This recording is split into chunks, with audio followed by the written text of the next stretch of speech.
بخاری و مسلم کی روایت ہے حضرت ابو ہریرہ رضی اللہ تعالیٰ عنہ سے کہ ایک شخص مسجد میں حاضر ہوئے اور رسول پاک صلی اللہ علیہ وسلم مسجد کے ایک جانب تشریف فرما تھے۔ انہوں نے نماز ادا کی، پھر حضور علیہ الصلوۃ والسلام کی بارگاہ میں آ کر سلام عرض کی۔ آپ صلی اللہ علیہ وسلم نے فرمایا وعلیکم السلام، جاؤ دوبارہ نماز ادا کرو، تمہاری نماز نہیں ہوئی۔ یہ حدیث میں نے 2-3 دن پہلے بھی بیان کی کہ اس صحابی نے 3 مرتبہ آ کر حضور علیہ الصلوۃ والسلام کو سلام عرض کی تھی، تو حضور علیہ الصلوۃ والسلام نے جواب دینے کے بعد فرمایا تھا جاؤ دوبارہ نماز پڑھو، تمہاری نماز نہیں ہوئی۔ تو عرض کی یا رسول اللہ صلی اللہ علیہ وسلم آپ مجھے بتائیں کہ نماز کیسے پڑھتے ہیں؟ تو حضور علیہ الصلوۃ والسلام نے فرمایا جب نماز کو کھڑے ہو، نماز پڑھنے کا ارادہ کرو تو سب سے پہلے اچھے طریقے کے ساتھ وضو کر لو، پھر قبلے کی طرف منہ کر کے اللہ اکبر کہو، پھر جتنا قرآن پاک تمہیں یاد ہے اتنا قرآن پاک کا آسانی کے ساتھ جو یاد ہو پڑھو، پھر رکوع کرو، اس طرح رکوع کرو کہ رکوع کے اندر تمہیں اطمینان حاصل ہو جائے، پھر رکوع سے سیدھا کھڑے ہو جاؤ، پھر سجدے میں جاؤ اور اس طرح سجدہ کرو کہ سجدے کے اندر تمہیں اطمینان حاصل ہو جائے۔ کئی لوگ سجدہ کرتے ہیں، کبھی ناک کی طرح نوک لگا دیتے ہیں، ہلکی سی پیشانی لگا دیتے ہیں، پھر اٹھو یہاں تک کہ بیٹھنے میں اطمینان ہو جائے، یعنی رکوع سجدے سے جب اٹھنا ہے تو دوسرے سجدے میں جانے سے پہلے جو ہے اس کو کہتے ہیں جلسہ کرنا، تو وہ اتنی دیر حضور علیہ الصلوۃ والسلام نے فرمایا بیٹھو کہ تمہیں اطمینان حاصل ہو جائے، یہ نہیں کہ ایک سجدہ کیا اس کے فوراً بعد دوسرا سجدہ چلے گئے، پھر فرمایا کہ دوسرا سجدہ کرو اس طرح کہ تمہیں اطمینان حاصل ہو جائے، پھر اس طرح سیدھے کھڑے ہو جاؤ اور اس طرح اطمینان کے ساتھ جو ہے تم اپنی نماز جو ہے مکمل کرو۔ حضرت ام المومنین ام عائشہ صدیقہ رضی اللہ تعالی عنہا سے مروی ہے حضور علیہ الصلوۃ والسلام آپ جو ہے اللہ اکبر سے نماز شروع کرتے ہیں اور الحمدللہ رب العالمین سے قرات شروع فرماتے ہیں۔ جب رکوع کرتے تو سر کو نہ اٹھاتے ہیں یہاں تک کہ آپ کا سار مبارک اور پشت مبارک جو بالکل برابر ہو جاتی، یعنی رکوع کرتے تو پورے اطمینان کے ساتھ رکوع کرتے ہیں، اور اسی طرح جب حضور علیہ الصلوۃ والسلام سجدہ کرتے ہیں تو پورے اطمینان کے ساتھ کرتے ہیں، اور جب 2 رکعتوں پر اتحیات بیٹھتے ہیں، یہ مسئلہ اگر یاد رکھیں، یہ کئی مرتبہ میں نے بیان کیا ہے، جب اتحیات بیٹھتے ہیں تو بایاں پاؤں بچھاتے اور دایاں پاؤں کھڑا کرتے ہیں اور شیطان کی طرح نہ بیٹھتے ہیں، شیطان کی طرح نہ بیٹھتے، یہاں پر لفظ حدیث میں موجود ہے۔ شیطان کی طرح بیٹھنا یہ ہوتا ہے کہ دونوں پاؤں کو اس طرح کھڑا کر کے بیٹھنا، دونوں پاؤں کو اس طرح کھڑا کر کے بیٹھنا،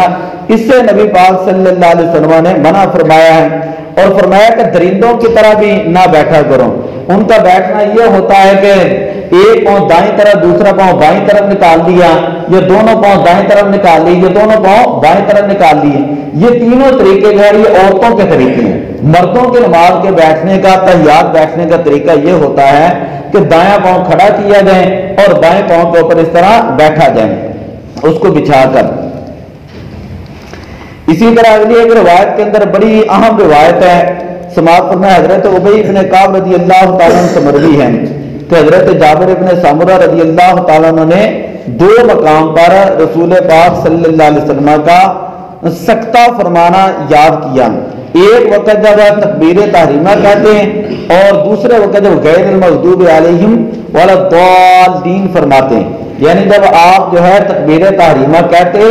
اس وقت تھوڑی دیر تک خاموش رہتے ہیں تاکہ امام بھی سبحانک اللہ پڑھ لیں اور مقتدی بھی سبحانک اللہ پڑھ لیں۔ یہ نہیں ہے کہ تکبیر تحریمہ کہی ہے امام نے تو ساتھ ہی وہ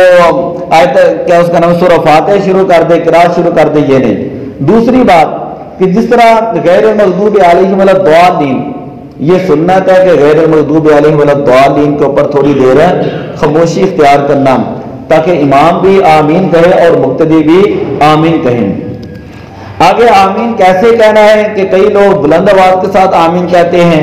تو اس کے اندر حدیث پاک ہے، باقاعدہ کئی احادیث ہیں۔ نبی اکرم صلی اللہ علیہ وسلم نے ارشاد فرمایا کہ جب امام غیر المغضوب علیہم ولا الضالین کہے تو تم بھی آمین کہو، جس کا قول ملائکہ کے قول کے موافق ہو اس کے اگلے گناہ بخش دیے جاتے ہیں۔ مطلب یہ ہے کہ جس کی آمین آپ ملائکہ کی آمین کی طرح ہو، تو آج تک فرشتوں کی آمین کسی نے سنی نہیں، بلکہ باقاعدہ احادیث کے اندر لفظ موجود ہے خافضہ بہا صوتہ۔ صحابہ کرام نے پھر کہہ کر بھی بتایا کہ نبی پاک صلی اللہ علیہ وسلم جب آمین کہتے تو آپ کی آواز مبارک خاموش ہوتی، آہستہ آواز کے ساتھ آمین کہتے، بلند آواز کے ساتھ آمین نہیں کہتے۔ یہاں پر ہوتا یہ ہے کہ امام عام جیسے والا ضالین پڑھتا ہے تو پوری مسجد وہ آمین بلند آواز کے ساتھ پڑھنا شروع کر دیتی ہے، یہ اس طرح تو ایک آدھ بچہ بھی ہو تو وہ بلند آواز سے پڑھنا شروع کر دیتا ہے۔ ہم احناف ہیں، میں اپنے مسلک کی بات کر رہا ہوں، ہمیں کسی کو بات کرنے کی ضرورت ہی نہیں ہے، میں احادیث سے یہ بات ثابت کر رہا ہوں کہ حضور علیہ السلام نے فرمایا کہ آمین کے بعد ایسے رکھو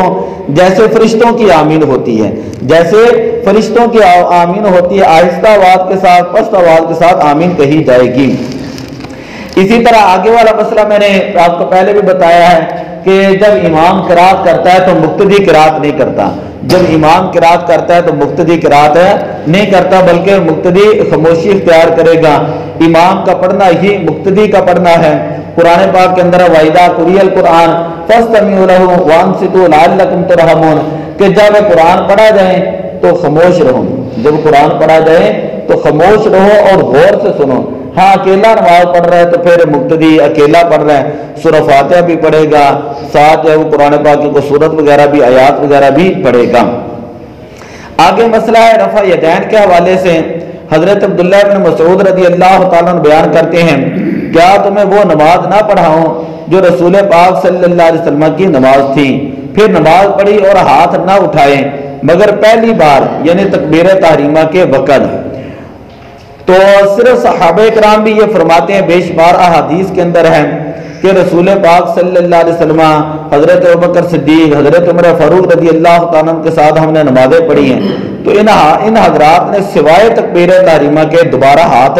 نہیں اٹھائے۔ یہ مسلم شریف کی روایت ہے، یاد رکھیں، ہم نے تو باقاعدہ عربی کے اندر اس کو پڑھا ہوا ہے اور حوالہ بھی ہمارے پاس موجود ہے۔ نبی اکرم صلی اللہ علیہ وسلم نے ایک مرتبہ صحابہ کرام کو دیکھا کہ وہ بار بار اس طرح جو ہے وہ ہاتھ اٹھا رہے تھے، تو فرمایا کہ یہ کیا بات ہے کہ تمہیں ہاتھ اٹھاتے دیکھتا ہوں، جیسے خجل گھوڑے کی دمیں، نماز میں سکون اختیار کرو۔ وہاں پر لفظ یہ ہے کہ مالی اراکم، مجھے کیا ہے کہ میں تمہیں دیکھتا ہوں بار بار کہ تم اپنے ہاتھوں کو بلند کر رہے ہو، جس طرح شریع گھوڑے جو ہیں ان کی دمیں جو ہے وہ حرکت کرتی ہیں، تو اس کنوں کی صلاۃ نماز کے اندر ہے سکون اختیار کرو۔ تو رفع یدین کے بارے میں حضور علیہ السلام کا جو عمل مبارک ہے اور جو قول مبارک ہے بعد میں، کیونکہ شریعت کا قاعدہ ہے ناسخ اور منسوخ کا، ناسخ اور منسوخ کا مطلب یہ ہے کہ پہلے ایک چیز کا حکم دیا کسی حکمت کے تحت، بعد میں حضور علیہ السلام نے کسی حکمت کے تحت اس حکم سے منع فرما دیا۔ تو یہ بات پکی ہے کہ بخاری شریف کے اندر احادیث پاک جو ہے وہ موجود ہیں کہ جن کے اندر